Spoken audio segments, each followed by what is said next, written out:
Okay, so this one is from Guga Foods. I found the biggest restaurant scam on dry-aged steaks. So this one's always an interesting topic. I personally don't care for dry-aged steaks. They claim they're tender and juicier and gives them an aroma. I don't care to pay fucking double the price because you let it dry out for a few weeks to a month, bro. But let's see. In this video.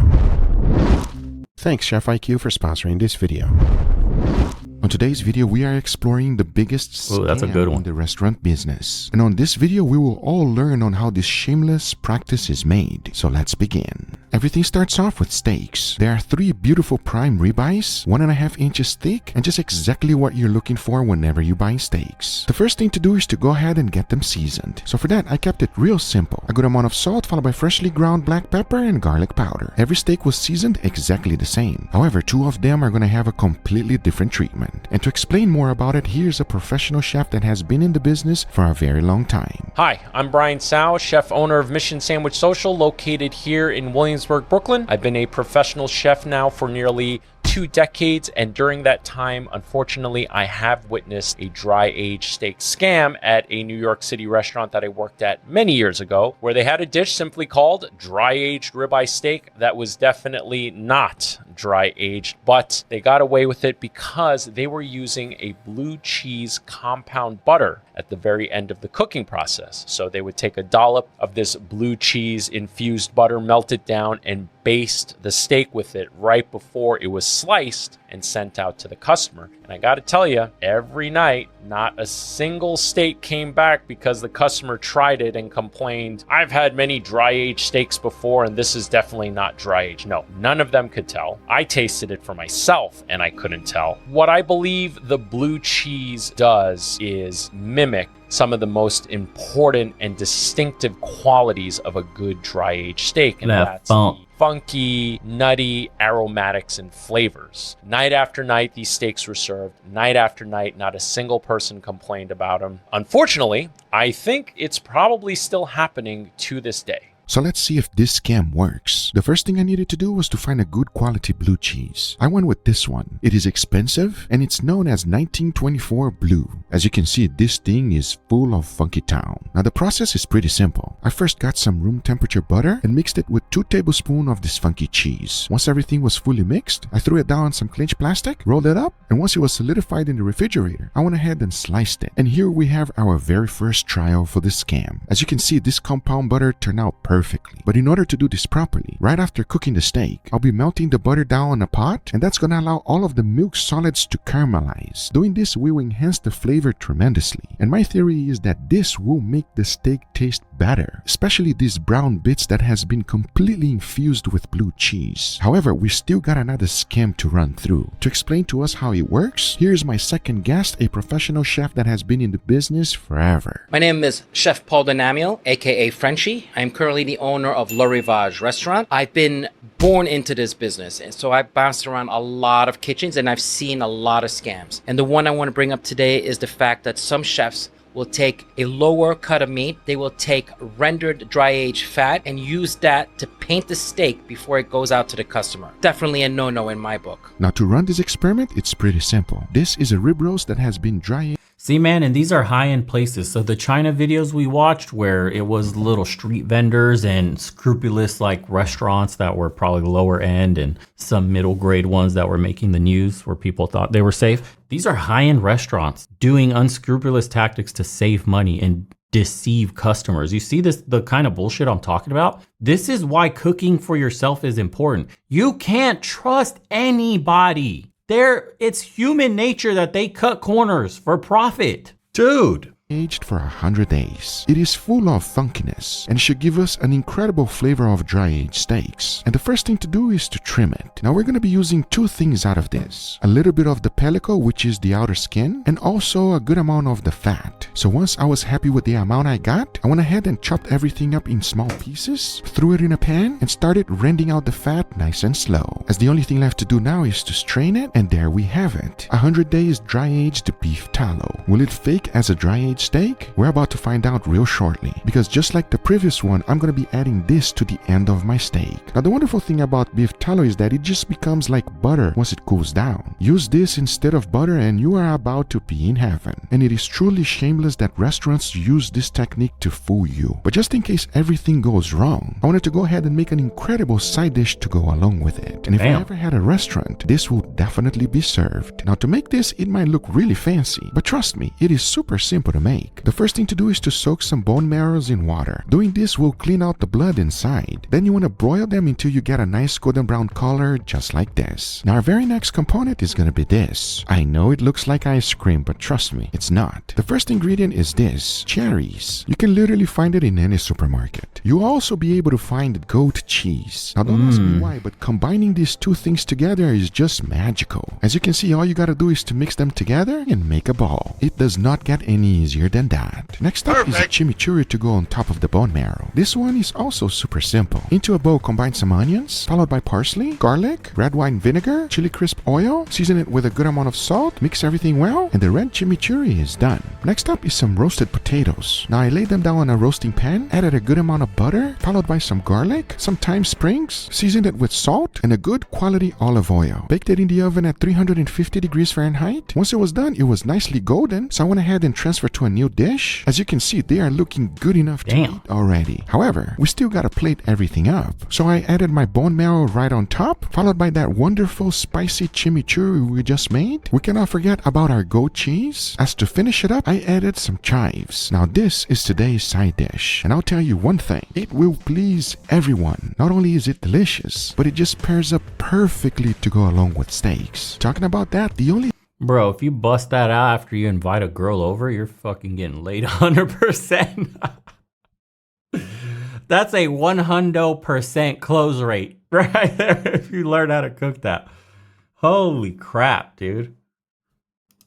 The thing left to do is to go ahead and cook them. First, I'll be putting a nice wonderful sear. Once that's done, I'll be cooking them in indirect heat until they reach an internal temperature of 135 degrees Fahrenheit. And for that, I'll be using my Chef IQ wireless thermometers. So now I say, it is enough talking, and it is time to grill some beautiful steaks. So let's do it.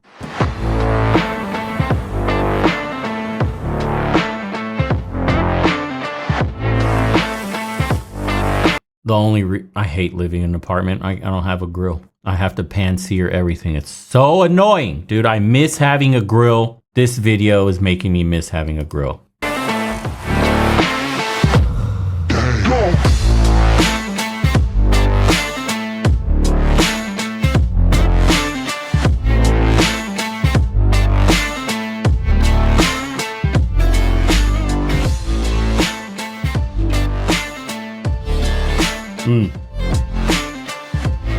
Perfect.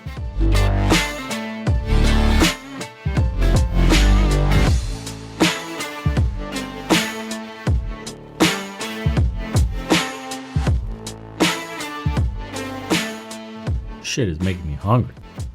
Perfect. Does that look good or what? And before we try it, I want to thank today's sponsor, Chef IQ. As you guys know, I've cooked a lot of steaks. If you want that delicious, juicy steak at a perfect medium rare, there's only one. Be a man, do it yourself. Don't buy fucking tools. You gotta fuck up your first 5 steaks and then you're good, bro. Learn like we all had to. With an incredible side dish today. What do you guys think? I'm a big fan of this plating, guys. I really like this a lot. You like that? Doesn't it look like ice cream? I'll tell you, it does look like ice cream. It looks like some type of strawberry vanilla ice cream on this thing. That's exactly what it is. I hope that's not what it tastes like. It kind of looks like mochi, right? I hope it doesn't taste like that, because bone marrow, potatoes, and strawberry ice cream, that don't sound good. It's gonna be delicious, Leo. So here's the deal. This is $2.99 bread that I made it look fancy. Just because it looks fancy, everybody, it doesn't need to cost expensive. This one as well, it's really inexpensive to make. The only reason I did this today is because it's like restaurant style, okay? Ah, okay. That makes This does sense. look very pretty. Got a little experiment going on here. I want your honest opinion. All right, enough talking, let's give it a try. Please, dig in. Cheers, everybody. Cheers. Oh, that's that good stuff. That's what we live for over here. That is exquisite right there. What kind of word you use? Exquisite. Wow. SAT word right there. That's not even in my vocabulary, everybody.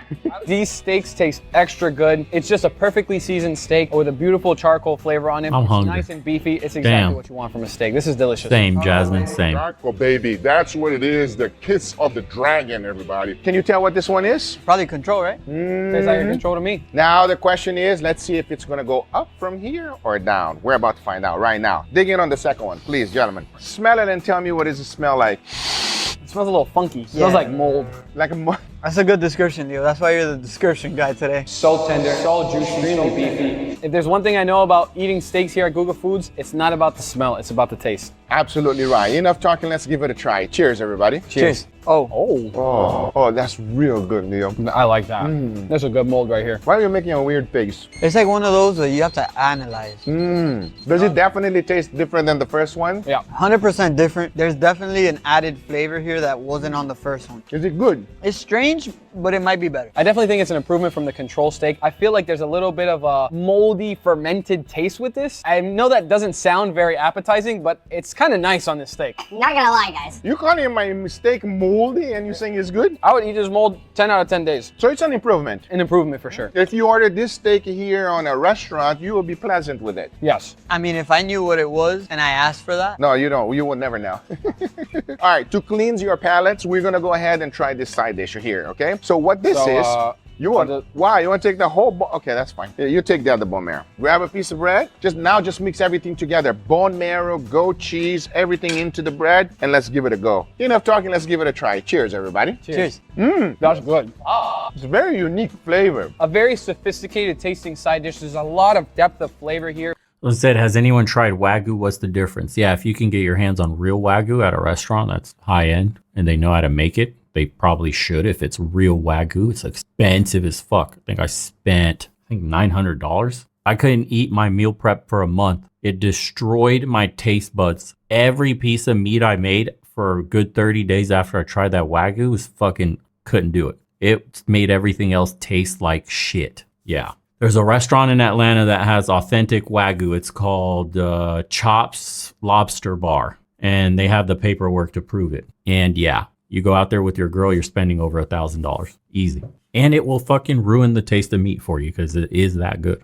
You get a lot of the richness from the bone marrow. You have that beautiful bread with a nice seasoning on top, that goat cheese that adds a little bit of creaminess and some sweetness too. Absolutely blown away. You knocked it out of the park with this side dish. Really good. It's a very intricate flavor. The savory, the sweet, everything together just tastes like literally like a delicacy. Very delicious side dish, but now it's time to try the last steak. I'm really curious. Guys, please dig in. Let's go. Smell it first and tell me if you smell anything different or weird. Smells like a normal steak to me. Smell like a normal steak. Enough talking, let's give it a try. Cheers, everybody. Cheers. Wow. We came to Funky Town. Tastes like dry age, bro. Wait, what? Yeah. Got a little funky dry aged flavor on this steak. You better take that back. Why, it's not dry aged? I quit. Chill. Whoa. What happened? Bro. Damn. Bro, come back, dude. What's going on? You gotta tell us what's Let's happening finish with the the video. steaks. Wow. Yeah, I'm not gonna lie, I'm a little bit upset.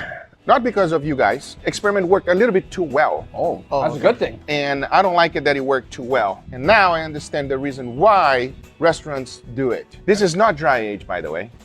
At all. It does taste like a nice dry aged steak. No off flavor, it's nice and beefy. I can't really tell any difference between that and a controlled dry age. I think the biggest thing I should have done in this video is to put a real dry aged steak here, but I didn't. So that's bad on me, but it's not dry age. It's just dry aged fat that is completely rendered and I put it on top of the steak. So you kind of like infuse the flavor of a dry age I just put it on onto top, it? man. I just let it on top. Oh. That's so interesting because it definitely tastes like a dry aged steak. Here's my recommendation to you. Be careful out there, everybody, because this works a little bit too well. What about the second one? I actually really like the second steak a lot. But did it remind you of dry age? No. Not really It had, dry it aged. had a weird, it had a flavor separate to dry age. You understand? I agree, and it also smells like dirty socks. You guys don't know, but it smells like a dirty sock, everybody, okay? When you're doing it, you know. Trust me when I tell you. I hope you guys enjoyed this video. If you did, hit that thumbs up. If you're not a subscriber, be sure to subscribe. I'm not a fan of blue cheese, but